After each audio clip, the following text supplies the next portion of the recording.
Hello student, welcome to Anoop Study Zone. आज की class में हम लोग देखेंगे राज्य के नीति निर्देशक तत्व के विषय में। कहीं से भी कुछ भी प्रश्न आ सकता है, तो चलिए आज हम लोग जानेंगे भारत के राज्य के नीति निर्देशक तत्व के विषय में। संविधान में इसका जो वर्णन किया गया है। नीति निर्देशक तत्वों का उल्लेख संविधान के भाग 4 में अनुच्छेद 36 से लेकर 51 तक किया गया है। ये जो नीति निर्देशक तत्व है ये आयरलैंड के संविधान से लिया गया है। तो ये प्रश्न आपसे कई बार पूछा गया एग्जाम में और इसको आप लोग याद भी रखेंगे, है ना।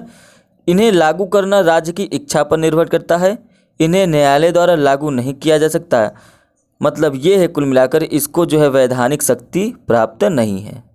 ठीक है, तो अनुच्छेद 38 के तहत व्यवस्था क्या है कि राज्य लोक कल्याण की अभिवृद्धि के लिए सामाजिक व्यवस्था बनाएगा। दूसरी चीज, अनुच्छेद 39 क के तहत समान न्याय और निःशुल्क विधिक सहायता की व्यवस्था की गई है।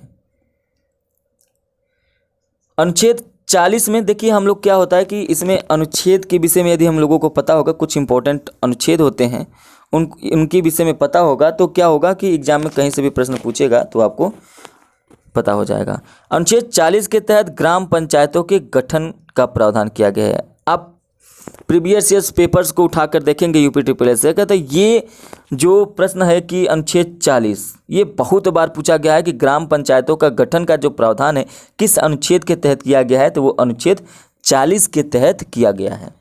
ठीक है, अनुच्छेद 41 के तहत कुछ दशाओं में काम, शिक्षा और लोक सहायता के अधिकार का प्रावधान है।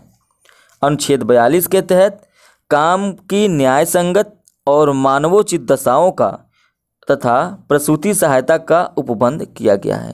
तो अब इन सब चीज़ों को याद रखेंगे। नेक्स्ट है अनुच्छेद 43। इसके तहत कर्मकारों के निर्वाह, मजदूरी आदि का प्रावधान किया गया है। अनुच्छेद 43 के तहत उद्योगों के प्रबंध में कर्मकारों का भाग लेना वर्णित है। ठीक है, अनुच्छेद 44 के तहत नागरिकों के लिए एक समान आचार संहिता का प्रावधान किया गया है। ये भी आप याद रखेंगे यदि आपसे पूछ लिया गया कि आचार संहिता जो है एक समान आचार संहिता का प्रावधान किस अनुच्छेद में है, तो वो है अनुच्छेद 44 में। ठीक है, अनुच्छेद 45 के तहत 6 वर्ष से कम आयु के बच्चों के लिए प्रारंभिक बाल्यावस्था देख रेख और शिक्षा का उपबंध किया गया है। 6 वर्ष से कम आयु के बच्चों के लिए अनुच्छेद 45 के तहत प्रारंभिक बाल्यावस्था देखरेख और शिक्षा का उपबंध किया गया है।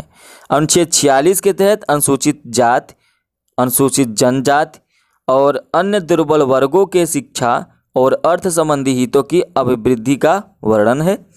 अनुच्छेद 47 के तहत पोषाहार स्तर, जीवन स्तर को ऊंचा करने और लोक स्वास्थ्य में सुधार करने के राज्य के कर्तव्यों का उल्लेख है। अनुच्छेद 48 के तहत कृषि एवं पशुपालन के संगठन से संबंधित प्रावधान किए गए हैं। तो आप इसको याद रखिएगा, यदि आपसे कभी भी एग्जाम में पूछता है कि कृषि एवं पशुपालन के संगठन से संबंधित प्रावधान के लिए किस अनुच्छेद में इसका वर्णन किया गया है, तो यह किया गया है अनुच्छेद 48 में।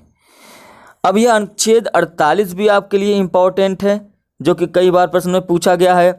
अनुच्छेद 48 के अंतर्गत ही अनुच्छेद 48 क भी आपके एग्जाम में बहुत बार पूछा गया है कि अनुच्छेद 48 क के तहत पर्यावरण का संरक्षण और संवर्धन, है ना, पर्यावरण का संरक्षण और संवर्धन और वन एवं वन्य जीवों की रक्षा का प्रावधान, वन एवं वन्य जीवों की रक्षा का प्रावधान जो है वो आपके नीति निर्देशक तत्वों में इन सब चीज़ों का वर्णन किया गया है।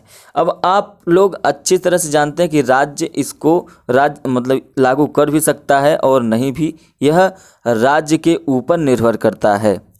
ठीक है, यह राज्य के ऊपर निर्भर है। ठीक है, अब हम लोग देखेंगे नेक्स्ट अनुच्छेद है हमारा अनुच्छेद 49।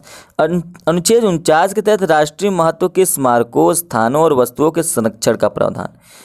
इन सब चीज़ों से प्रश्न पूछता है, तो आप लोग याद रखिएगा राष्ट्रीय जो महत्व, जो स्मारक हैं या जो राष्ट्रीय महत्व के स्थान हैं, जो वस्तुएं हैं,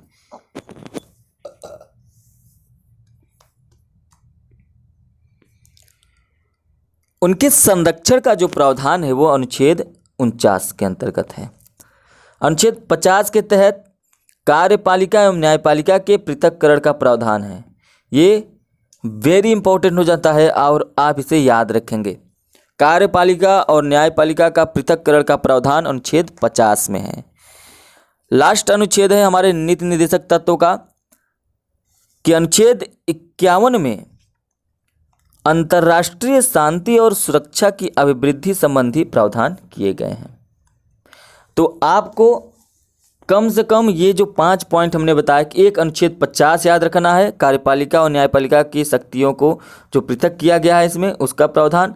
अनुच्छेद 49 के अंतर्गत राष्ट्रीय महत्व के स्मारक, जैसे जो राष्ट्रीय महत्व के स्मारक हैं, स्थान हैं और या जो वस्तुएं हैं उनके संरक्षण का प्रावधान अनुच्छेद 49 के तहत। और वन एवं वन्य जीवों की जो प्रावधान है उनके रक्षा का वो अनुच्छेद 48 के तहत है। और कृषि एवं पशुपालन के संगठन का अनुच्छेद 48 के तहत है। उसके बाद 6 वर्ष से कम आयु के बच्चों के लिए प्रारंभिक बाल्यावस्था की देखरेख अनुच्छेद 45 के लिए है।